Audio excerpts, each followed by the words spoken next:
Hello, everyone. This is the lecture for section 1.4, the composition of functions. So at this point in the class, right, we've done functions notation. We've worked with it a little bit. We've found restrictions. That's the domain and range of a function. Uh, in this section, we're going to be covering how to combine two functions, okay, a specific type of combination of function. It's the composition of a function, okay? In not only in math, but in just any physical application of a function, right? Um, Whenever we need to define something and to sort of develop a relationship between two things, right? We have to write a function, okay? And in those same applications, we might need to combine two functions, like as in the output of one has to be the input of another, right?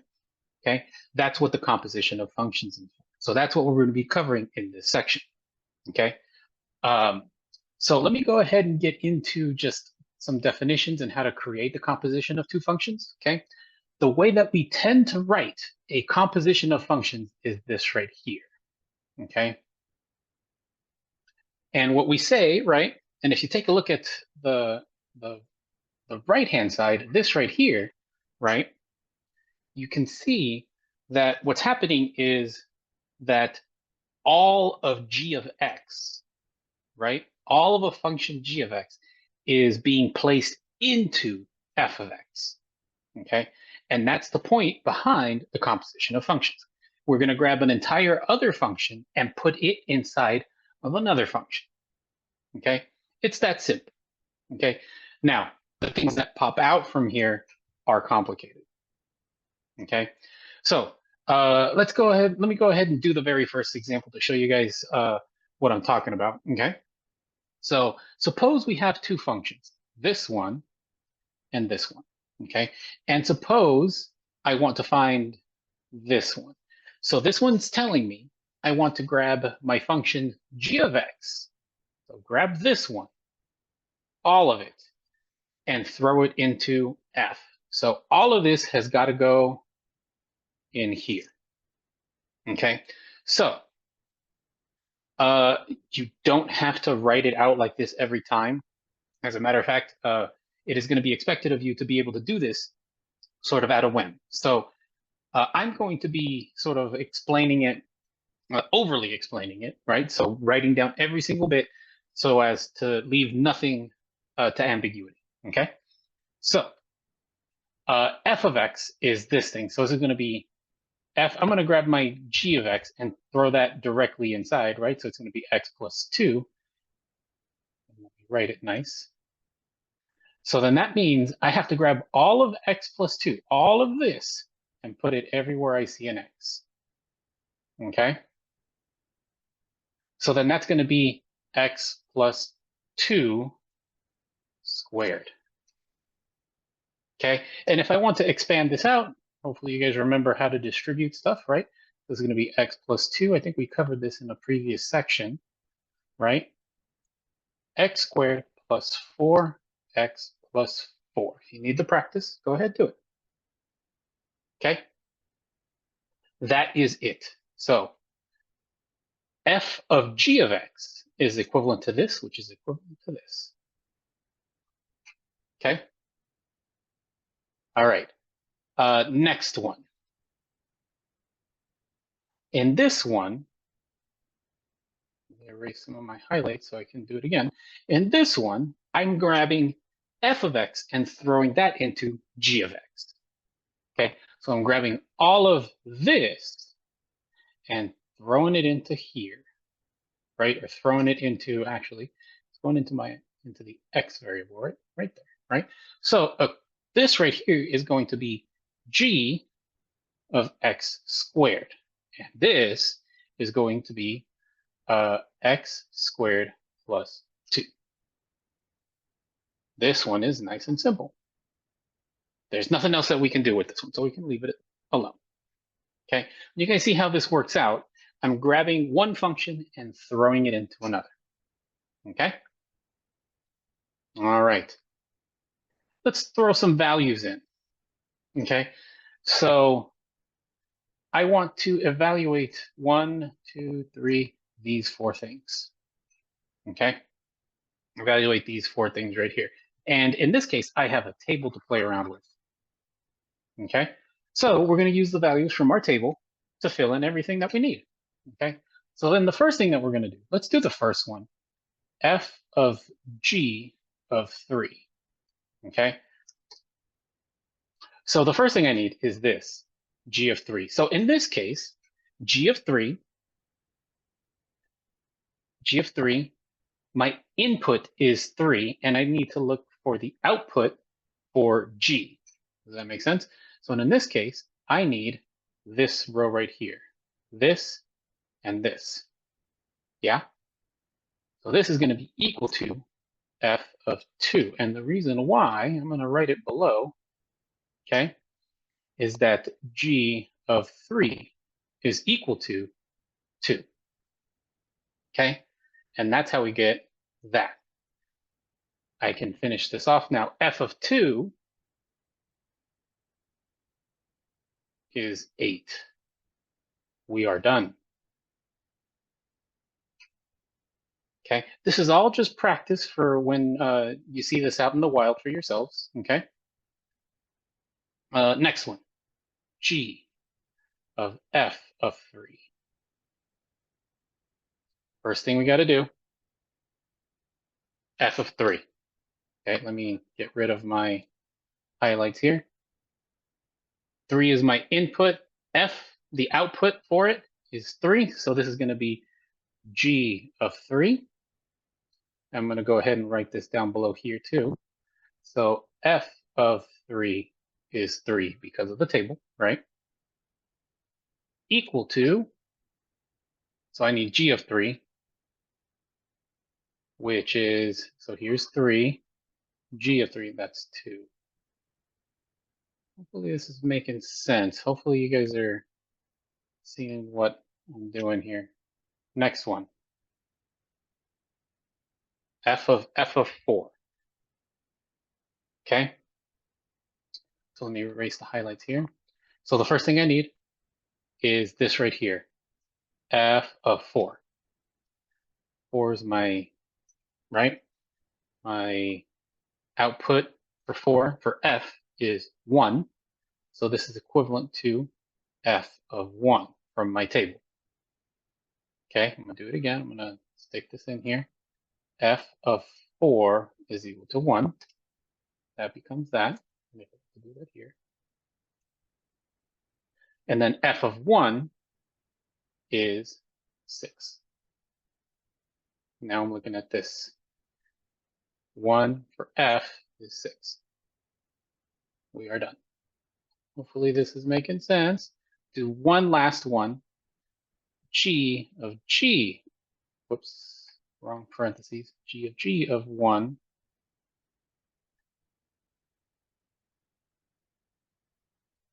is equal to, again, I need G of 1 first. So let me get rid of my highlights. I need 1. The output for G is 3. So that means this is going to become G of 3. And that is going to be, I need 3 as my input. For G, it's 2. Bam. And I need to fill this in. G of 1 is equal to 3. Cool. There we go.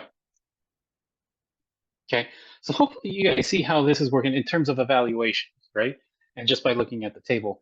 The idea behind this is we want to work from the inside thing outward, okay? So notice for this very first one that I did, this one, right? I started with G of 3. That was the thing inside, okay? For this one, I started with F of 3, the thing that's inside of G, right? And then same thing for these. The first one, the top one, I did F of 4 first, and then in the second one, I did G of 1 first. So I used the thing from the inside and went outward, okay? All right, so now let's get into the real nitty gritty stuff. How how to work these out using functions themselves. Okay. Turns out the way that we do this is the same way that we were doing the ones from before. Okay. We start with the inside thing first, and then we move to the outside thing last, once we have the inside thing figured out. So the first thing that I want to do, right, is find h of 1. Okay. So h of 1, this is telling me to grab my x value 1 and throw it into h. My h is given with this thing right here. Okay, so I'm going to go off and figure that out. So 3 times 1 plus 2, that's 3, 4, 5. That is the inside bit, right? So then, now, I'm going to do this. F of h of 1, we know what h of 1 is, so this is going to be equal to f of 5. This right here is that 5 right there. Okay, so then now I get to find f of 5. We know what f is. We know what the function f is that one. So it's going to be 5 squared minus 5, 25 minus 5, 20. So therefore, f of h of 1 is equal to f of 5, which is equal to 20. We are done. Hopefully you guys see the steps here. We work from the inside, the very, very inside, and work outward. Okay? All right. Quick checks. Try these out on your own. Okay? I'm using the same functions from before, so give it a shot. Okay, we've done adding and subtracting fractions, at least for numbers for now, correct? Hopefully you guys remember, okay? What we're gonna need to do on a repeated basis during the class is not only add and subtract fractions of numbers, but we're gonna have to add and subtract fractions of functions. So things like this. Ooh. Things like this right here, okay? They look scary, but the overall idea for how to complete them is still the same as if we were playing around with numbers, okay? So the idea behind adding and subtracting fractions, right, is still the same. We need common denominators. And the way that we work it out is this right here. I know this sounds weird. This looks weird, but it's essentially just doing common denominator. That's it. Just like you did back in kindergarten when you were playing around with fractions to begin with, right? Same thing works here. Common denominators, common denominator. Okay. So suppose I wanted to do this one. Okay. If you take a look, right, the denominators are not common. They are not the same. Okay. But we can make them the same. And the easiest way to do it, like I did here, is you just multiply the denominators together. Okay. So for example, for this one, I'm going to go ahead and I'm going to do the multiplication. And it's usually best to keep them separate. Don't multiply them together. So I'm just going to do x minus 2 times 2x plus 1 minus, and I'm going to do it over here too. Come on. X minus 2, 2x plus 1. Okay, there we go. So if I want these denominators to be common, right, I have to multiply both of these, right, by the thing that it's missing. Okay, so for example, this one, it's already got an x plus or an x minus 2. It's missing the other one. So I'm going to multiply this one by 2x plus 1. Okay, which means I need to multiply the top by 2x plus 1. Plus 1. Okay, for the second one, It's already got the 2x plus 1. It's missing the other one, the x minus 2. So I'm going to multiply this by x minus 2. Multiply the other one by the top, by x minus 2. Okay? So my new multiplication on top is going to be this. 3 times, whoops. Yeah. No, I'm fine. X plus 1 minus 5 times x minus 2. And if you take a look, right, pretend we didn't do this, right? There's this and this on the top and the bottom. This cancels that out, right? And same thing over here. That cancels that out. We get left with the same mess that we had before. So this is working out. This is the thing that we need. Okay. Now, how do we reduce this? Okay. And this is what we're going to go ahead and do. We're going to multiply everything on the top and on the bottom. Or sorry, we're going to multiply everything that's on the tops.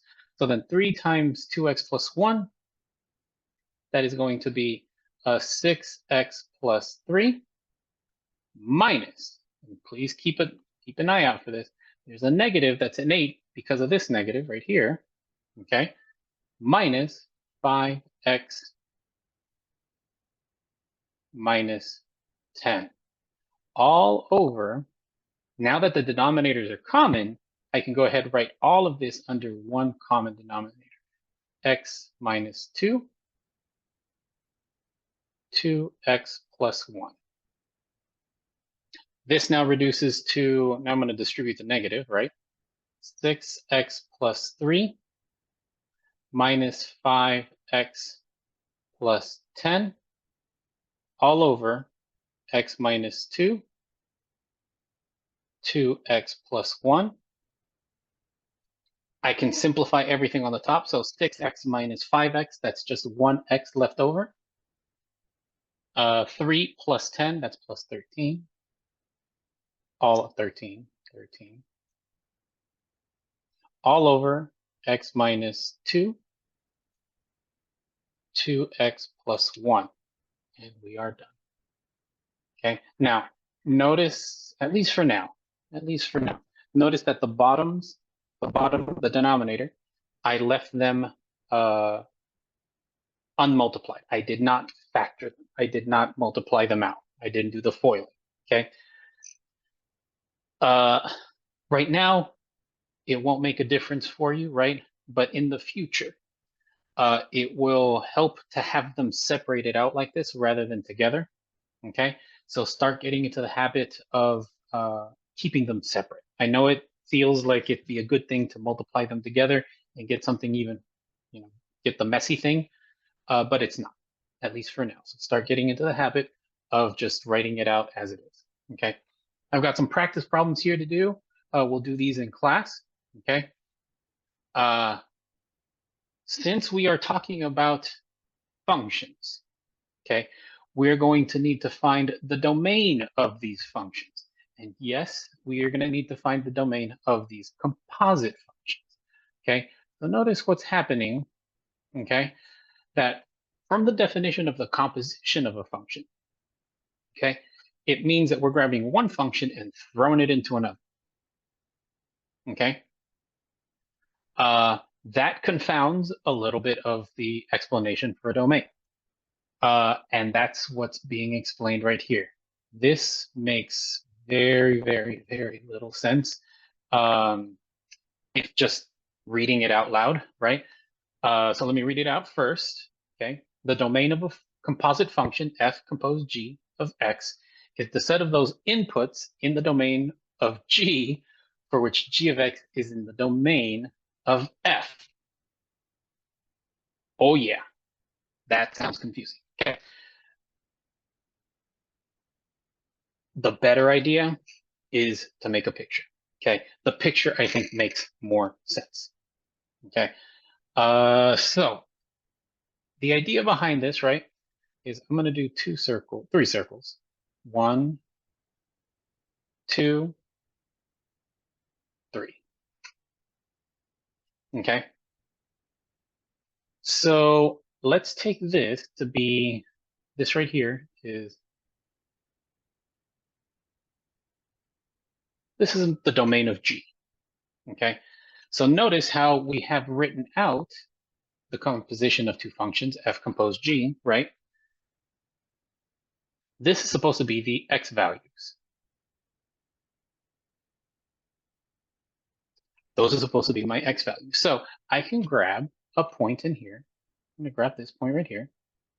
That is my f of, that's my x, right? According to how the composition of functions goes, x has got to go through g first. Got it?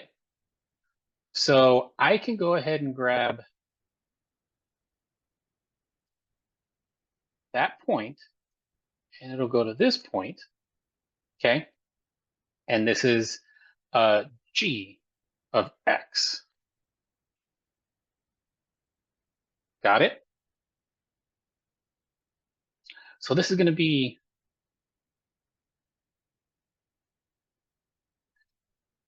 so remember, the collection of outputs for a function is its range. So this is the range of g. Got it? Okay. One more step. So what I did here, this is going to be my function g, right? Let me use green now.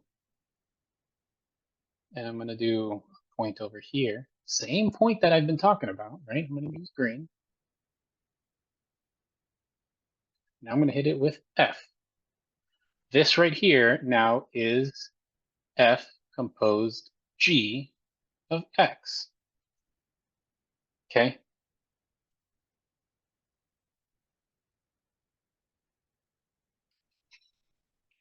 That's going to be the range of f. Okay.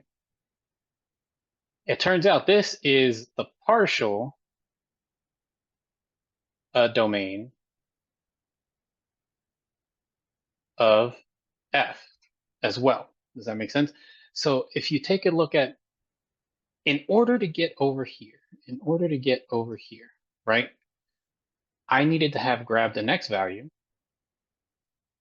It needed to go through g first, and then it needed to go through f. Okay? So that means, follow along here, right? The domain of a composite function, f composed g, is the set of all the inputs, x, in the domain of g. So notice where it's at. You can see where I'm at right here, right? It's the domain of g, right? Such that it is also in the domain of f. As in order to go from, let me do the highlighting one more time, right? Here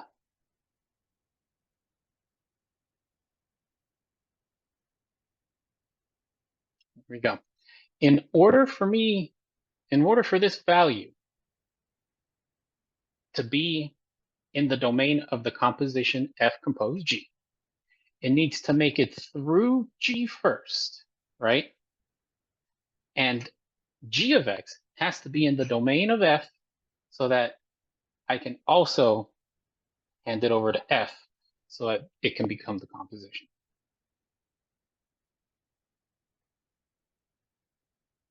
Whew. Hopefully that makes a little bit more sense. If you memorize the phrase, great. But if you don't memorize the phrase and you take nothing else, at least take the picture. Okay, the picture I think makes a little bit more sense. Okay, so now, oh boy, here we go. How to figure that out using our functions. Okay, hopefully now you guys are going to see what is going to happen, why we needed to do that algebra thing before. This is going to be requiring a lot of our working out common denominators and making sure that everything sort of works out right. Okay, so suppose I wanted to find the domain of this. So first, what I'm going to do is I'm going to find the composition. I'm going to find this thing, and then we'll figure out the domain later. Okay, f is this, g is this, and I need to combine them. Okay, here we go. So this is f compose g of x, right? So this is telling me I need to grab g and throw it into f. So f compose g of x is equal to f of g of x. We know what g of x is. It's this thing. So this is going to be f of 4 over 3x minus 2. And this is equal to, here we go, I need to put this. I need to put all of this into my x value right there. Okay? So here we go. 5 divided by this whole thing, 4 over 3x minus 2 minus 1. Okay? How the heck do I do this? I'm going to grab this. I'm going to grab my minus 1. I'm going to turn it into a nice one. Okay? 5 over 4 divided by 3x minus 2 minus 3x minus 2 all over 3x minus 2. You guys see that, right? So that this thing, let me highlight it really quick with the blue. My minus 1 became this. 3x minus 2 divided by 3x minus 2. That is still 1. Okay? But the reason why I did that is because now I have two fractions on the bottom where the denominators are the same. So now I can combine them. So I have this now. 5 divided by, put all of this down here, 4 minus 3x minus 2 all over 3x minus 2. I can clean this up now. I can clean, this is going to sound weird. On the bottom, I can clean up the top. Okay, 5 over 4 minus 3x plus 2 all over 3x minus 2. Okay, all of this is now equal to 5 divided by minus 3x plus 6 all over 3x minus 2. And let me move that 5 in the middle. And I'm going to put parentheses around the bottom fraction of the fraction to say that that's separate. Got it? Okay. Hopefully you guys remember this from the previous section. In order to do this, right, I'm going to do this. This is completely valid. 5 over 1 divided by, whoa, too far of a divided by, divided by minus 3x plus 6 over 3x minus 2. Okay, this is the thing that I hope you guys remember. In order to take care of the division of fractions, I can rewrite it like this. 5 over 1 divided by minus 3x plus 6 over 3x minus 2. Now it looks like something from, second grade, right? I can grab the second fraction and flip it and turn it into a multiplication. This is equivalent to 5 over 1 times 3x minus 2 divided by negative 3x plus 6. Okay, this is now equal to, if you multiply it all out, right, this is going to be 5 times 3x minus 2 all over minus 3x plus 6. So we have this, right? The composition is equal to this. You can clean this up if you want, but it's not really necessary. Okay.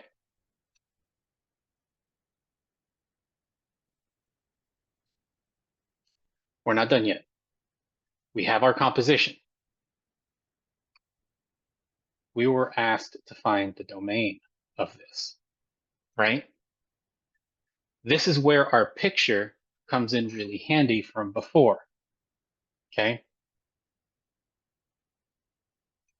Remember from the picture from right above, right, that in order for f of g of x to be valid, in order for x value to be in the domain of f composed g of x, it needs to make it through g first.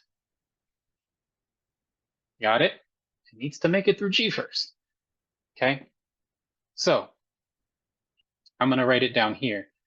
The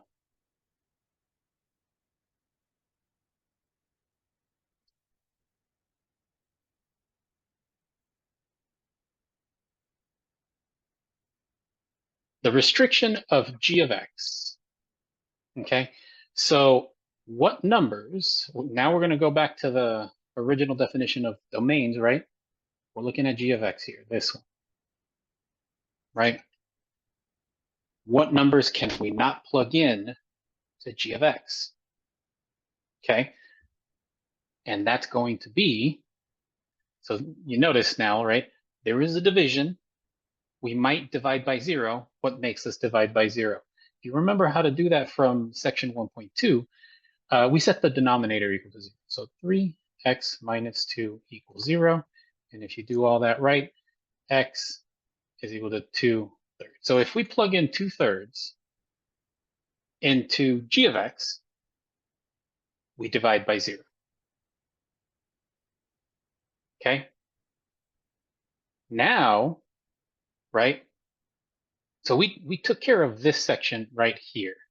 We took care of this section right here, from here to here. Actually, not do it in that color. Let me do it in my space pen, from here to here. We've already done that portion, right? Now we're going to do the last portion from here to here, okay, to get the final composition. So that's where we take into account the composition function that we figured out. So restrictions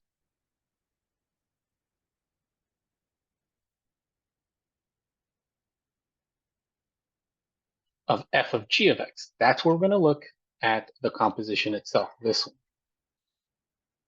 Okay, so again, the two things that we can't do in math, right? Divide by 0, square root of a negative. Okay, does it look like we're going to be doing either one of those two things? Yes, there is a division present, so we need to figure out what makes us divide by 0. Okay, again, we're going to do the same thing. Minus 3x plus 6 has to equal 0. So then therefore, x has to be equal to, if you solve this out, right, x is going to be 2. That means that if we plugged in 2 to our composition function, it is going to be equal to 0 on the bottom. We divide by 0, we can't have it. Okay? So we have the two restrictions that we need. The domain of our composition function is 2 points that we need to kick out, right? We found them. Those are the two restrictions that we have. So we cannot include 2/3 and we cannot include 2. So our domain, negative infinity to 2/3 union 2/3 to 2 union 2 to infinity. Okay, so notice how this is working out. Okay, I'm going to do a number line here, down here, right? The first number that comes up is 2/3. The next number that comes up is 2. I need everything except those two values. So I need something to include all of that, include all of this, and include everything above. Okay, that's where we get our final answer for our domain. It's right here. Okay. If there are any other questions, I think that's quick checks. And then after that, it's lecture questions. Yeah. Okay. If there's any questions on the stuff that I just covered, see me during class. We'll be working through our quick checks during class, or you can come find me during my office hours. All right. Besides that, happy studying.